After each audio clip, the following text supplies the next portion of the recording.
എല്ലാവർക്കും നമ്മുടെ ഒരു പുതിയ വീഡിയോയിലോട്ട് സ്വാഗതം. ഇന്നത്തെ നമ്മുടെ റെസിപ്പി എന്ന് പറയുന്നത് ഒരു അടിപൊളിയായിട്ടുള്ള ക്രീമി ആയിട്ടുള്ള ഐസ്ക്രീമാണ് കേട്ടോ. അതും നമ്മൾ ഈ ഒരു ഐസ്ക്രീം ചെയ്തെടുക്കുന്നത് നുറുക്ക് ഗോതമ്പ് വെച്ചിട്ടാണ്. നുറുക്ക് ഗോതമ്പ് വെച്ചിട്ട് വളരെ സിമ്പിളായിട്ട് എന്നാൽ നല്ല ടേസ്റ്റി ആയിട്ട് നല്ല ക്രീമി ആയിട്ടുള്ള ഐസ്ക്രീം നമുക്ക് റെഡിയാക്കി എടുക്കാവുന്നതേ ഉള്ളൂ. അപ്പോൾ എല്ലാവരും ഒന്ന് കണ്ടു നോക്കിയിട്ട് ട്രൈ ചെയ്ത് നോക്കുന്ന സമയത്ത് ഉറപ്പായിട്ടും ഫീഡ്ബാക്ക് അറിയിക്കുക. പിന്നെ ഐസ്ക്രീം റെസിപ്പി ഇഷ്ടമുള്ളവർ വേഗം തന്നെ താഴെ കാണുന്ന ലൈക്ക് ബട്ടണിൽ മറക്കാതെ ഒന്ന് ക്ലിക്ക് ചെയ്യണേ. എനിക്കിതൊന്നും കാണുന്ന എല്ലാവരും വീഡിയോ ലൈക്ക് ചെയ്യുന്നില്ല കേട്ടോ. ലൈക്കുകളൊക്കെ വളരെ കുറവാണ്. അതുകൊണ്ടാണ് ഞാനത് പ്രത്യേകം ഒന്ന് എടുത്തു പറഞ്ഞത് കേട്ടോ. പിന്നെ നമ്മുടെ ചാനൽ കണ്ട് ഇഷ്ടപ്പെടുകയാണെന്നുണ്ടെങ്കിൽ സബ്സ്ക്രൈബ് ചെയ്തിട്ട് സപ്പോർട്ടും കൂടി ചെയ്യാം കേട്ടോ. അപ്പോൾ നമുക്ക് വേഗം തന്നെ ഈ ഒരു നുറുക്ക് ഗോതമ്പ് വെച്ചിട്ടുള്ള ഐസ്ക്രീം റെസിപ്പി എങ്ങനെ ഉണ്ടാക്കുന്നതെന്ന് കണ്ടു നോക്കാം.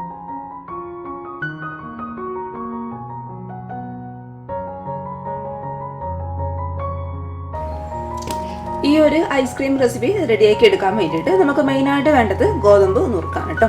അപ്പോൾ 250 ml കപ്പിൽ അര കപ്പോളം വരുന്ന ഗോതമ്പ് നുറുക്കാണ് കേട്ടോ ഞാനിവിടെ എടുത്തിട്ടുള്ളത്. ഞാനിപ്പോൾ കണ്ടില്ലേ ഇതുപോലുള്ള ചെറിയ ചെറിയ തരികളോട് കൂടിയിട്ടുള്ള ഗോതമ്പ് നുറുക്കാണ് എടുത്തിട്ടുള്ളത്. നിങ്ങളുടെ കയ്യിൽ ഇതുപോലുള്ള ചെറിയ ചെറിയ തരികളുള്ള ഗോതമ്പ് നുറുക്ക് ഉണ്ടെന്നുണ്ടെങ്കിൽ അതെടുക്കാൻ വേണ്ടിയിട്ട് ശ്രദ്ധിക്കുക. ഇനി വലിയ തരികളുള്ള ഗോതമ്പ് നുറുക്കാനുള്ളതുണ്ടെങ്കിൽ അതായാലും വലിയ കുഴപ്പമൊന്നുമില്ല കേട്ടോ.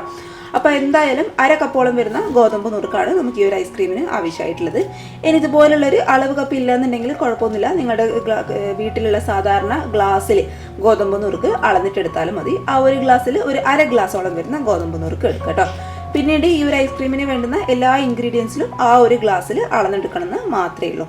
അപ്പോൾ എന്തായാലും അര കപ്പോളം വരുന്ന ഗോതമ്പ് നുറുക്ക് നമുക്ക് മറ്റൊരു പാത്രത്തിലോട്ട് അങ്ങോട്ട് മാറ്റി കൊടുത്തേക്കാം. നമുക്ക് ഈ ഒരു ഗോതമ്പ് നുറുക്ക് നല്ല ചൂടുള്ള വെള്ളത്തിൽ ഒന്ന് കുതിർക്കാൻ വേണ്ടിയിട്ടങ്ങ് മാറ്റി വെച്ചേക്കട്ടാ. ഇതുപോലുള്ള ചൂടുള്ള വെള്ളത്തിൽ നമ്മൾ കുതിർത്തെടുക്കുന്ന സമയത്ത് ഈ ഒരു ഗോതമ്പ് നുറുക്കിൻ്റെ പച്ച ചൊവയൊക്കെ അങ്ങ് മാറി നല്ലൊരു ടേസ്റ്റ് കിട്ടും. അതിന് വേണ്ടിയിട്ടാണ് നല്ല ചൂടുള്ള വെള്ളത്തിൽ തന്നെ നമ്മൾ ഈ ഒരു ഗോതമ്പ് നുറുക്ക് അങ്ങോട്ട് കുതിർക്കാനായിട്ട് മാറ്റി വെക്കുന്നത്. മാത്രമല്ല ഇതുപോലുള്ള ചൂടുള്ള വെള്ളത്തിൽ നമ്മൾ കുതിർക്കാനായിട്ട് മാറ്റി വെക്കുന്ന സമയത്ത് ഈ ഒരു ഗോതമ്പ് നുറുക്ക് പെട്ടെന്ന് അങ്ങോട്ട് കുതിർന്ന് കിട്ടുകയും ചെയ്യട്ടോ. അപ്പോൾ എന്തായാലും 1 മണിക്കൂറെങ്കിലും നമുക്കിത് കുതിർക്കാനായിട്ട് നമുക്ക് അങ്ങോട്ട് മാറ്റി വെച്ചേക്കാം. അപ്പോൾ നമ്മുടെ ഈ ഒരു ഗോതമ്പ് നുറുക്ക് കറക്റ്റ് 2 മണിക്കൂർ കൊണ്ട് നന്നായിട്ട് ഇതുപോലെ നമുക്ക് അങ്ങോട്ട് കുതിർന്ന് കിട്ടിയിട്ടുണ്ട് കേട്ടോ. ഈ ഒരു രീതിയിൽ നല്ല സോഫ്റ്റ് ആയിട്ട് വരണം. എങ്കിലേ ഈ ഒരു ഗോതമ്പ് നുറുക്കിൽ നിന്ന് കറക്റ്റായിട്ട് നമുക്ക് പാലെടുക്കാൻ വേണ്ടിയിട്ട് പറ്റുള്ളൂ. അപ്പോൾ നന്നായിട്ട് ആ ഒരു ഗോതമ്പ് നുറുക്ക് കുതിർന്നതിന് ശേഷം ഇത് ഞാൻ 2-3 വെള്ളത്തിൽ നന്നായിട്ടൊന്ന് കഴുകി എടുത്തിട്ടുണ്ടായിരുന്നു. ഈ ഒരു ഗോതമ്പ് നുറുക്കിലെ വെള്ളമൊക്കെ ഒരു അരിപ്പയിൽ കൂടി കംപ്ലീറ്റ് ആയിട്ട് നമുക്ക് അങ്ങോട്ട് അരിച്ചെടുത്തിട്ട് മാറ്റാം. വെള്ളമൊക്കെ കംപ്ലീറ്റ് ആയിട്ട് കളഞ്ഞെടുത്തിട്ടുള്ള ഈ ഒരു ഗോതമ്പ് നുറുക്ക് ഇനി നമുക്ക് ഒരു മിക്സിയുടെ ജാറിലോട്ട് മുഴുവനായിട്ട് അങ്ങോട്ട് ഇട്ട് കൊടുക്കാം.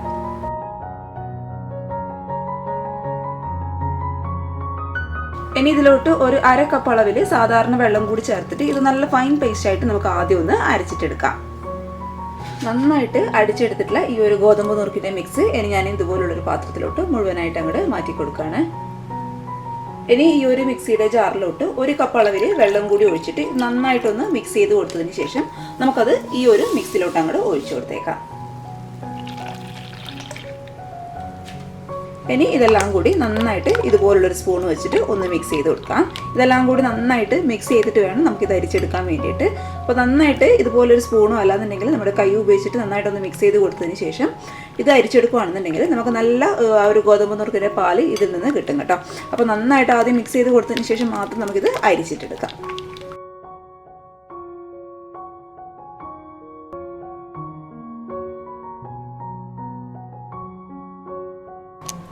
ഇനി ഇത് നേരെ നമ്മൾ ഏത് പാത്രത്തിൽ വെച്ചിട്ടാണോ കുറുക്കിയെടുക്കാൻ വേണ്ടിയിട്ട് പോകുന്നത് ആ ഒരു പാത്രത്തിലോട്ട് കംപ്ലീറ്റ് ആയിട്ട് അങ്ങോട്ട് മാറ്റി കൊടുക്കാം.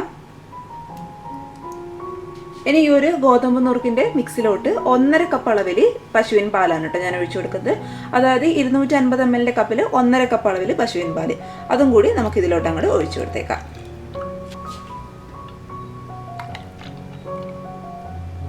ഇനി നമുക്കിത് നേരെ സ്റ്റൗന്ന് വെച്ച് കൊടുത്തിട്ട് നന്നായിട്ടൊന്ന് ചൂടാക്കിയിട്ട് എടുക്കാം കേട്ടോ. ചൂടാക്കി എടുക്കാൻ വെച്ചാൽ നന്നായിട്ട് അങ്ങോട്ട് കുറുകി വരണം. ഈ ഒരു പരുവത്തിനൊക്കെ മാറി ഇച്ചിരി കൂടി ഈ ഒരു പാലും ഗോതമ്പിൻ്റെ മിക്സും കൂടിയിട്ട് നന്നായിട്ടൊന്ന് കുറുകി വരും. ആ ഒരു പരുവത്തിന് വരെ ഒരു ലോ ടു മീഡിയം ഫ്ലെയിമിൽ വെച്ചിട്ട് നന്നായിട്ടൊന്ന് കുറുകിയിട്ടെടുക്കുക കേട്ടോ. പിന്നെ ഇത് ഒരുപാട് അങ്ങോട്ട് ഹൈ ഫ്ലെയിമിൽ വെച്ചിട്ട് കുറുക്കിയെടുക്കണ്ട. കാരണം എന്താണെന്ന് വെച്ചാൽ ആ ഒരു ഗോതമ്പ് നുറുക്കിൻ്റെ പച്ചച്ചൊവയൊക്കെ കറക്റ്റായിട്ട് മാറി കിട്ടണമെന്നുണ്ടെങ്കിൽ ഒരു മീഡിയം ഫ്ലെയിമിൽ വെച്ചിട്ട് പതുക്കെ അങ്ങോട്ട് കുറുക്കിയെടുത്താൽ മതി.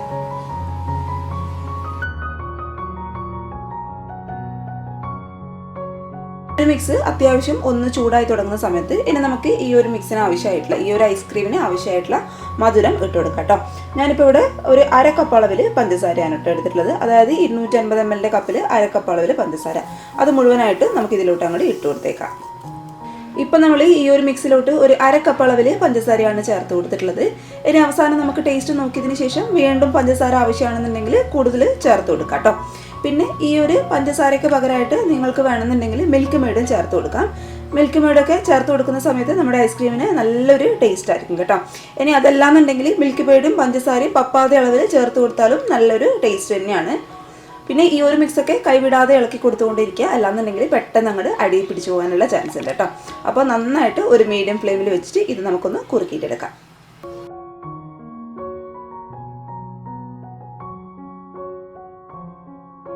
അപ്പോൾ ഇതിപ്പോൾ കണ്ടില്ലേ, അത്യാവശ്യം ആ ഒരു വെള്ളം പോലുള്ള ആ ഒരു ഫോമിൽ നിന്നൊക്കെ മാറി ഇച്ചിരി ഒന്ന് കുറുകി വന്നിട്ടുണ്ട് കേട്ടോ. കണ്ടോ, ഈ ഒരു പരുവത്തിലായി കിട്ടിയിട്ടുണ്ട്. ഞാനിപ്പോൾ ഇതിൻ്റെ ടേസ്റ്റ് ഒന്ന് നോക്കി, ടേസ്റ്റ് നോക്കുന്ന സമയത്ത് മധുരം ഇത്തിരി ഒന്ന് കുറവുണ്ട് കേട്ടോ. അപ്പോൾ ഒരു 1/4 കപ്പ് അളവിൽ കൂടി പഞ്ചസാര നമുക്ക് ഇതിലോട്ട് ചേർത്ത് കൊടുക്കാം. പിന്നെ പഞ്ചസാരയൊക്കെ ചേർത്ത് കൊടുക്കുന്ന സമയത്ത് നിങ്ങളുടെ മധുരത്തിനനുസരിച്ചിട്ട് ഇട്ട് കൊടുക്കാം. പക്ഷേ ഐസ്ക്രീമൊക്കെ ആകുന്ന സമയത്ത് ഇത്തിരി ഒന്ന് മധുരം വേണം, അപ്പോഴാണ് ആ ഒരു പെർഫെക്റ്റ് ടേസ്റ്റ് നമുക്ക് കിട്ടുന്നത് കേട്ടോ. അതപ്പോൾ നിങ്ങളുടെ ഇഷ്ടത്തിനനുസരിച്ചിട്ട് ചെയ്യുക. എന്നിട്ട് നന്നായിട്ട് വീണ്ടും നമുക്കൊന്ന് കുറുക്കിയിട്ടെടുക്കാം.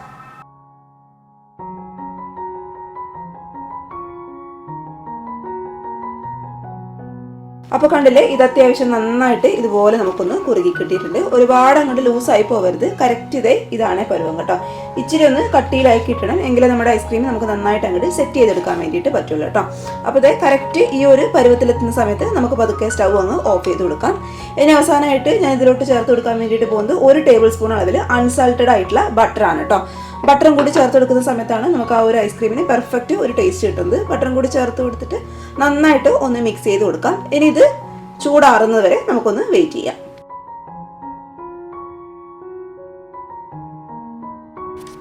അപ്പോൾ ഇതിവിടെ കണ്ടില്ലേ, നന്നായിട്ട് ഈ ഒരു മിക്സിൻ്റെ ചൂടൊക്കെ കംപ്ലീറ്റ് ആയിട്ട് മാറിയിട്ടുണ്ട്. ചൂടാറുന്നതിനനുസരിച്ച് ഇതൊന്നും കൂടി നന്നായിട്ട് കട്ടിയിലായിട്ട് വന്നിട്ടുണ്ട് കേട്ടോ.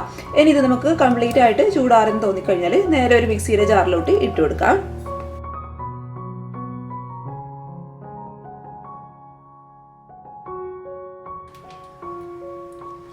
അടിച്ചെടുത്തിട്ടുള്ള ഈ ഒരു മിക്സ് ഇനി കംപ്ലീറ്റ് ആയിട്ട് നമുക്ക് മറ്റൊരു പാത്രത്തിലോട്ട് അങ്ങ് മാറ്റി കൊടുത്തേക്കാം.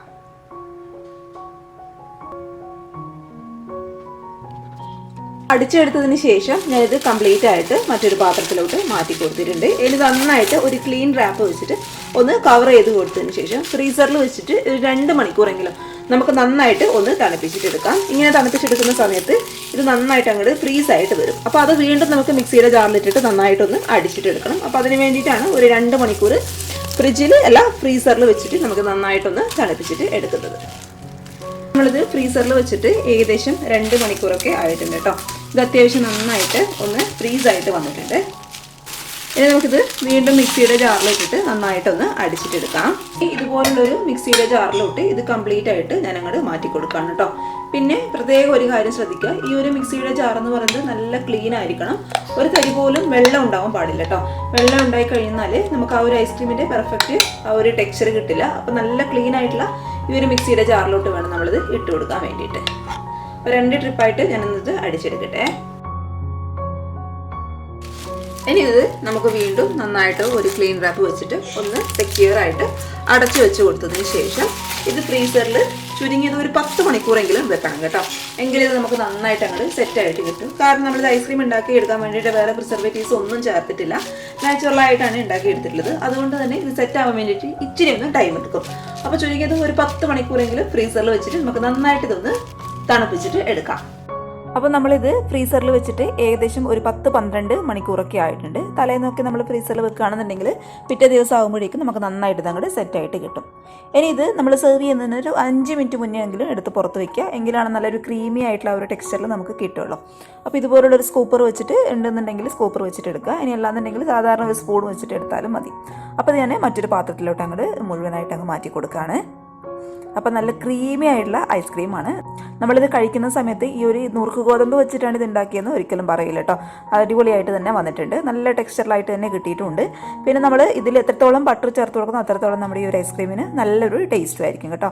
നല്ല ക്രീമി ആയിട്ടുള്ള ഒരു അടിപൊളിയായിട്ടുള്ള ഐസ്ക്രീം തന്നെയാണ്. അപ്പോൾ എല്ലാവരും ട്രൈ ചെയ്ത് നോക്കുന്ന സമയത്ത് ഉറപ്പായിട്ടും ഫീഡ്ബാക്ക് അറിയിക്കുക. പിന്നെ ഈ ഒരു വീഡിയോയിൽ പറയുന്ന കാര്യങ്ങൾ ചില കാര്യങ്ങൾ ഒന്ന് ശ്രദ്ധിച്ചു കഴിഞ്ഞാൽ മാത്രം മതി കേട്ടോ. ആ ഒരു കുറുക്കിയെടുക്കുന്ന സമയത്തൊക്കെ കറക്റ്റ് പരുവത്തിൽ കുറുക്കിയെടുക്കുക, അപ്പോഴാണ് ഇതുപോലെ ക്രീമി ആയിട്ടുള്ള ഐസ്ക്രീം നമുക്ക് റെഡിയാക്കി എടുക്കാൻ വേണ്ടിയിട്ട് പറ്റുള്ളൂ. അപ്പോൾ എല്ലാവർക്കും ഇഷ്ടമായെന്ന് വിചാരിക്കുന്നു. ഇഷ്ടപ്പെട്ടാൽ മറക്കാതെ താഴെ കാണുന്ന ലൈക്ക് ബട്ടണിൽ ഒന്ന് പ്രസ് ചെയ്തിട്ട് സപ്പോർട്ട് ചെയ്യണേ. വീഡിയോ കണ്ട് ഇഷ്ടപ്പെടുകയാണെന്നുണ്ടെങ്കിൽ താഴെ കാണുന്ന റെഡ് കളറിലെ സബ്സ്ക്രൈബ് ബട്ടണും കൂടി ഒന്ന് പ്രസ് ചെയ്തിട്ട് സപ്പോർട്ട് ചെയ്യാം കേട്ടോ. പിന്നെ ഈ ഒരു വീഡിയോ നിങ്ങൾക്ക് ഉപകാരമാകാൻ തോന്നുകയാണെന്നുണ്ടെങ്കിൽ നിങ്ങളുടെ ഫാമിലിയും ഫ്രണ്ട്സൊക്കെ ആയിട്ട് വീഡിയോ ഒന്ന് ഷെയറും കൂടി ചെയ്ത് കൊടുക്കാം. അപ്പോൾ നാളെ ഇതിനേക്കാൾ നല്ലൊരു വീഡിയോ ആയിട്ട് കാണും വരെ താങ്ക് യു ഫോർ വാച്ചിങ് സിംനാസ് ഫുട്ബോൾ. ബൈ.